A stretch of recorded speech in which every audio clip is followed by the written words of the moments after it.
Wagner akan menjadi shadow dan akan menjadi muscle group kembali. Dan apa itu military muscle group? Sebelum masuk ke sana, kita jelaskan cara Putin mengendalikan pengaruhnya di 20% wilayah dunia.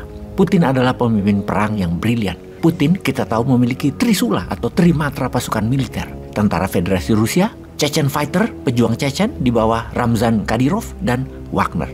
Juga punya 3 matra diplomatik politik. Selain Rusia sendiri yang mempunyai hak veto di PBB, ada Belarus dan Tiongkok. Kita ke Wagner sekarang. Menjelaskan Wagner memang rumit. Wagner Group bukan hanya PMC atau Private Military Company, atau juga bukan seperti defense kontraktor seperti Northrop Grumman dan Lockheed Martin. Juga bukan seperti Triple Canopy yang merupakan private security company seperti Satpam, namun mempunyai senjata dan pelindung, arm and armor, yang mampu menyerang sebuah wilayah. Triple Canopy dibentuk oleh veteran tentara pasukan khususnya Amerika, termasuk veteran Delta Force, Rangers, dan SEALs. Wagner berbeda. Wagner saat ini memiliki kurang lebih 50 ribuan tentara, di mana yang 25 ribuan diperbantukan di Ukraina, yang sekarang sedang dirapihkan di Belarusia, atau masuk menjadi tentara resmi Rusia. Di Suriah ada 5.000 orang, di Transnistria ada 500 personel. Transnistria adalah wilayah di perbatasan Moldova dan Ukraina. Di Afrika ada 5.000 sampai 10.000 tentara Wagner, seperti misalnya di Burkina Faso, Mali, dan Republik Afrika Tengah. Juga melatih pasukan elit di beberapa negara Afrika, juga di negara Amerika Latin, dengan markas di luar Saint Petersburg ada di Argentina. Jadi makhluk apa Wagner Group ini? Dunia baru mengenal di tahun 2014 ketika Rusia mengambil Crimea, wilayah selatan Ukraina. Dalam sekejap, Ukraina melepas Crimea tanpa perlawanan berarti. Wagner yang beroperasi. Mereka disebut dengan nama julukan Little Green Man. Mereka berseragam militer hijau, tanpa tanda pengenal apapun secara kepangkatan dan bermasker. Nama Wagner merupakan nama sandi atau call sign dari seorang veteran perang Rusia, Dmitry Utkin. Dmitry Utkin dikatakan merupakan pendiri dari Wagner Group ini. Namun, ada sebuah nama yang lebih harus difokuskan, adalah Yevgeny Prigozhin, seorang oligarkinya Rusia. Selama tahunan dia menyangkal dirinya ada hubungannya dengan Wagner Group, hingga tahun 2022 kemarin dia muncul di media dunia dengan merekrut member baru Wagner dalam jumlah ribuan. Kembali ke peristiwa minggu lalu, tepatnya di hari Jumat hingga sekarang.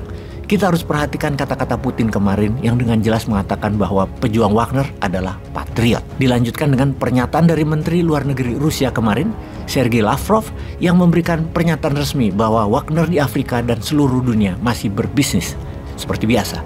Kantor Wagner masih beroperasi seperti biasa, masih menjalankan kontraknya dengan Menteri Pertahanan.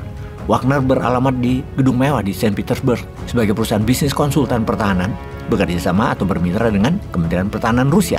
Sahabat bisa artikan sendiri berita ini, yang sangat berbeda dengan berita dari media barat yang menekankan kata traitor pada Wagner. Itu berita drama, bukan analisis pertahanan yang tidak terkecoh dengan berita-berita media di permukaan.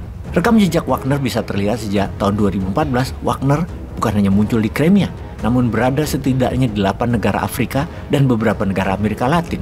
Seperti di Venezuela tahun 2019 untuk melindungi Presiden Venezuela Nicolas Maduro. Di Suriah, Wagner adalah pelindung personal Bashar al-Assad.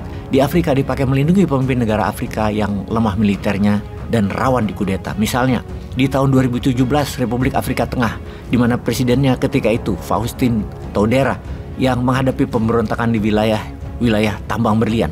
Rusia mengirim senjata dan mendeploy Wagner. Selesai semua pemberontakan tersebut dalam 1 tahun. Yang ditarget Wagner dalam kompensasinya adalah kekayaan alam wilayah negara yang dijaganya tersebut sebagai balasan perlindungan yang diberikan atau sebagai bagian dari operasi militer terselubung pemimpin negara tersebut. Tambang berlian, tambang minyak, sumber daya alam lainnya adalah yang dicari Wagner. Itulah bisnis modelnya Wagner, menukar perlindungan militer dengan sumber daya alam. Wagner dikatakan sebagai muscle group karena bukan hanya tukang gebuk saja, namun merupakan entitas bisnis yang sangat menguntungkan bagi Rusia. Sepertinya memiliki shadow army begini penting juga buat bernegara ya. Sementara Tiongkok sudah punya, ada tuh bukunya, China Private Army, Protecting the New Silk Road. Pelajari aja buat Indonesia berdaulat. Peace.